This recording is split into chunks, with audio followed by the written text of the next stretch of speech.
happenstance or by her own intervention, Megyn Kelly became one of the faces of the 2016 election. But her new book is raising some eyebrows about her interactions with now President-elect Donald Trump. According to the New York Times review ahead of this book's release, Kelly says Trump called Fox News the day before that first debate and said he'd heard the first question would be a, quote, very pointed question directed at him. And of course, we now know that to be true, but her story actually gets even more bizarre because on her way to the convention hall on debate day, her driver, she writes, enthusiastically offered to buy her some coffee. She finally said, yes, okay, I'll take the coffee, only to become, she says, violently ill 15 minutes later. Those are just some of the revelations that we're getting a peek into. Sarah Ellison is joining me. She's contributing editor for Vanity Fair, has written extensively on Fox and Megyn Kelly, and CNN senior media correspondent and host of Reliable Sources, Brian Stelter, is with me as well. Sarah, to you first. I mean, I read the New York Times review as well. What was your biggest wow moment in reading it? I mean, my biggest wow moment in general was just that this was an incredible window into one very high-profile journalist's relationship with the president-elect, the man who is going to be the president. And it wasn't necessarily the Ailes stuff, although that was very big. It was how Donald Trump sort of not only threatened her in very public ways, but tried to sort of woo her as well. And I thought that that was just a very interesting window into the way that he operates with journalists. The bit about, I'll take care of you and your girlfriends at Trump Soho at the hotel room for a weekend. She said, no. Stelter, what did you think? And he says, actually, Megyn Kelly says that Trump tried to do the same thing with other journalists as well. She says it was an untold story of the campaign. You know, let's remember the verbal barrage, the assault that Kelly experienced from Trump and his aides. At one point, one of his aides, Michael Cohen, said Kelly should be gutted like a fish. You know, there was a lot of really incendiary commentary about Megyn Kelly during the campaign. And so to some degree, this might be a preview of what a Trump administration would be like with regards to the press.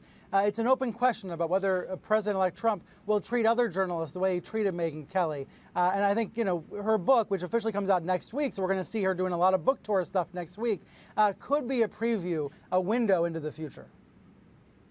But some of this about the questions ahead of time and the coffee that she drank, and then when you jump on her Twitter today, Brian, it seemed to me that she was walking it back. Technically, you're right. She's on there saying, well, for the record, in my book, it does not suggest that Trump had any debate questions in advance, nor do I believe that he did. Certainly, though, in the book, she insinuates that Trump knew something about what was coming. She also said on Twitter that she does not believe she was poisoned by anybody. She does believe she got a stomach bug, the same one Rand Paul did at that debate. But again, in the book, she insinuates, she wondered, was it possible there was some sort of conspiracy to make her sick before the debate? Given that she's been so critical of Donna Brazile, you know, sharing questions ahead of time with Clinton aides, which was an awful thing for Donna Brazile to do. She was attacking CNN and Donna Brazile for that. Now there's this issue of whether someone at Fox actually was helping Donald Trump. You've got to look at Roger Ailes, the former Fox News boss, and wonder if Ailes, who was talking to Trump all the time, might have given Trump some inside information about the debate. Well, if she had that inkling, Sarah, you know, as a journalist, shouldn't she have disclosed that? What, that he expected that the first question was going to be difficult? I mean, I think that I think that it's unclear when you're dealing with somebody like Donald Trump, when you're working for someone like Roger Ailes, how much of this is smoke and how much of it is real, right? So does she disclose that on the debate stage? Does she say, I heard that, I mean, I'm sure her employers knew. I mean, I know that Roger Ailes knew beforehand that Donald Trump was sort of saying that there was this pointed question that was coming and that she was sharing that with her producers and people that she worked for at Fox. Was she supposed to disclose that publicly? I don't know exactly how she would necessarily do that. I do know one piece of reporting that I picked up since this morning, and I have it on good authority, that Roger Ailes was evidently as angry about Megyn Kelly's first question in that first debate to Donald Trump as Donald Trump was. So he was not the one that fed the question.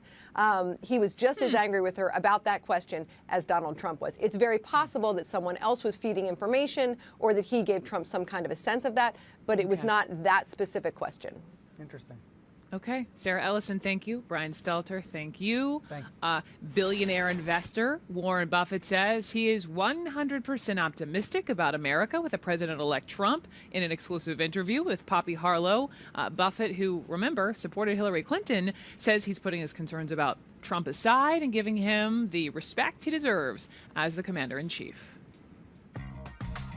You are the eternal optimist. I mean, you're the one who wrote the opinion piece in the middle of the Great Recession saying bet on America. Absolutely. Do you feel optimistic about America right now? 100%. A divided America? 100%. Why?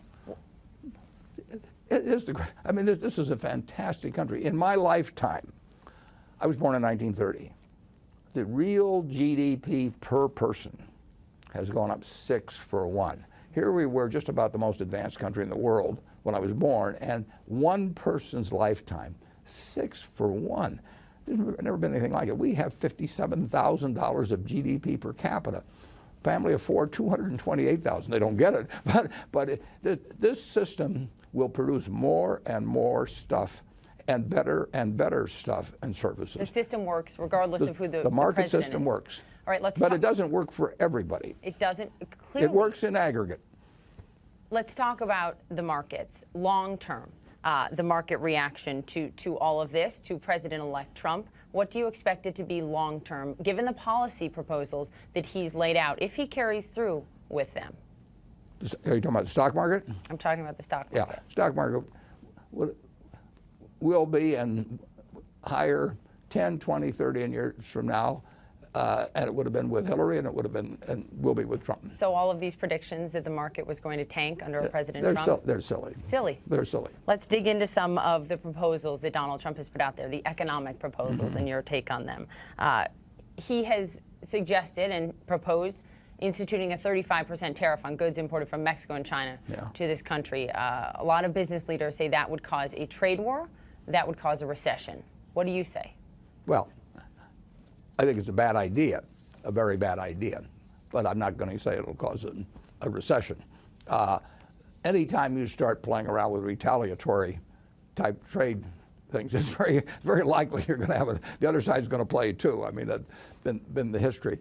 The problem for trade, and this is why you need what I would call an instructor-in-chief as president, because you cannot blame anybody that lost their job because their industry moved abroad because there was a comparative advantage with some other country. You can't expect any of them to say, I'm for free trade because it helps the society as a whole. It does help the society as a whole, but the benefits are very diffuse. You know, I may buy the socks I have, or the underwear I have, a few cents cheaper because of the comparative advantage of some other country in producing it. But I don't get down every time I go to Walmart and buy them, I don't say, oh, thank God for free trade. Does it worry you then to hear Donald Trump say he will scrap NAFTA, which he'll have the power to do as president? Well, we'll see what happens. It is true there will be with the Republicans in control of the Senate and the House. You don't think he'll do it? Well, you know, he has to get House and Senate. He has to get support on it. There will be a lot of, and this is not true. This is not exclusive to Donald Trump. There are a lot of things said in campaigns that don't happen after the election.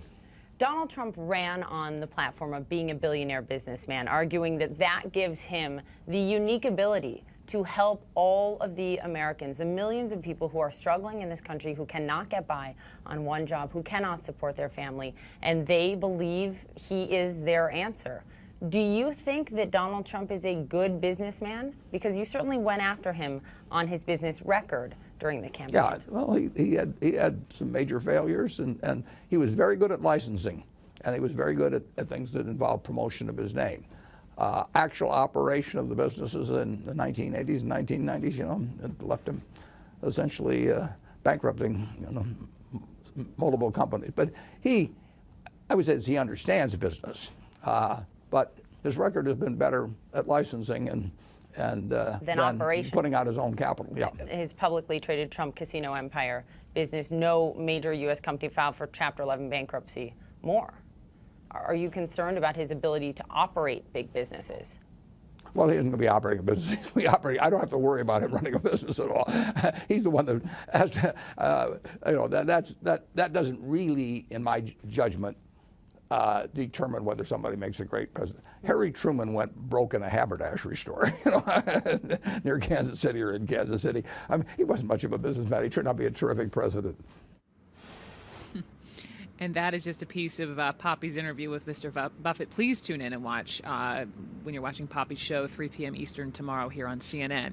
Coming up next, back to our breaking news here in Washington, a shakeup within the Trump transition team. Governor Chris Christie no longer heading up that effort. Trump's kids are taking on roles.